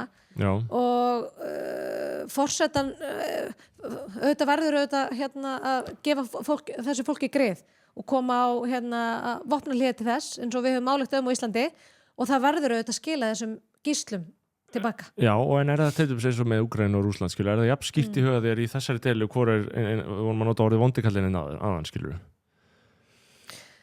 Er það jafn skýrt í Ísrael og Palestínu? Já, þetta er auðvitað allt annars eðlis. Deilan á milli Ísrael og Palestínu eins og alls er innrás Rússlands í Úkraínu. Og miklu flóknara mál, og það er eiginlega alveg saman hvað maður segir, maður kemur svo alltaf í vandræði gagnvart einhverjum. Já, sko, það er ákveðið kalt stríð í landinu í sambandi við þetta stríð. Það var auðvitað vopnahlé á þessu svæði þar til Hamas réðust inn í Ísrael og fröndu þar alveg hræðileg hryðverk, og við megum ekki gleyma því. En það þýðir ekki að það sé hægt að ganga fram með sama hvaða hætti. Nei. Það eru bara takmarkanir fyrir því, og við gerum þar kröfur, ekki síst til mannréttinda og lýðræðisríki, að það hagi sér með ákveðnum hætti og stilli aðgerðum sínum í hóf. Þarna var orðin eins og ég var alveg fjölmiðlamaður, að spurði fólk spurninga og Já, og ég glemdi mér að ég verið skemmtilegu viðtal og fór að hugsa fyrir hvernig get ég mögulega svara þessu spurningum á þess að koma mér í vandræði. Nei, en ég meina þetta er samt bara málið er að sko, og ég þekki hægri menn og ég þekki vinstri menn, og ég veit að fólk hefur mjög mikla tilfinningar í þessu máli, og miklu meira frá mörg önnur stríð. Og það er bara, þú veist, það helgast auðvitað líka bara af myndefninu sem best fólki að það er bara allar venjulega manneskjur fá í magan að sjá börn deyja. En fólk má alveg vera meðvitað um það að það eru hryllileg stríð í gangi allan heim sem við erum ekki að fylgjast með í beinni útsendingu. Ég hef til dæmis verið að beina sjónum að þessu hryllilega stríð í Súdan, og maður getur ekki ímyndað sér hvernig síðan að vera hluti af þeirri helför, sko, og fá enga áheyrn, sko, og upplifa það öllum sé sama. Því að sannarlega er ekkert að segja annað en það að Íslandi sé ekki sama átökin fyrir botni Miðjarðarhafs. Og ég var ótrúlega stolt af því að leiða þverpólitíska vinnu á Alþingi sem að leiti til þess að allir stjórnmálflokkar í Íslandi á Alþingi tóku undir ályktun varðandi ástandi fyrir botni Miðjarðarhafs. Það sem að bæði var deilt á þessa hryllilegu hryðjuverkaárás og síðan aðgerðir Ísraelsmanna. Þannig að En já, það er svona mér finnst að mörguleiti við vera að upplifa það sama og fólk hlýtur að hafa upplifað í kalda stríðinu, að fólk er bara nágrannar eru bara með gjörsamlega ólíka heimsmynd eitthvað sem er að gerast í heiminum, bara sjá tvo ólíka hluti, sko, og bara get ekki tala saman um það, sko. Og það er, mér finnst það sem mér finnst svona, ég fæ magan yfir því, mér finnst það svo óþægilegt þegar ástandið er slíkt og allir náttúrulega eru með réttlætið sín megin, sko, allir þekkja því rétt að málum. En svo er líka svona hluti sem að kannski vekja mann til umhugsunar um það, eins og til dæmis varðandi þessa stöðu fyrir botni Miðjarðarhafs, eitthvað sem að maður heldur að allir geti einhvern veginn sammælst eins og varðandi það að fordóma hryðjuverk, eða segja það bara opinskátt eins og Evrópusambandið hefur gert að Hamas eru hryðjuverkasamtök og verstu ofunir auðvitað hafa verið síðastliðin ár palestínsku þjóðunar. Við beittar að þvílíku ofríki og stuldi og kúnum þannig að við til dæmis Íslendingar höfum verið að sitja í sérstaka sjóði á svæðinu í Palestínu til baráttu fyrir hinsegin fólk sem alveg hryllilega ofsótt af hendi Hamas samtakana. Þannig að þetta svona hluti sem maður finnst að ætti að vera óumdeildir en verða það einhvern veginn ekki að því að fólk fyrir einhvern veginn að reyna að skipa sér sveitir eða fylgja sér liði. Já, þetta eru stóru erfiðu málin ég get ekki haldið endalaust að þessu öllu sögðu. Þú voru að bjóða mér aftur. Þú kemur í round 2 og það er margt að ræða. Takk hérlega fyrir að koma og gangi ykkur vel, það getur maður ekki sagt það á þessu komandi þingi. Góða skemmtun. Já, takk fyrir það. Takk hérlega.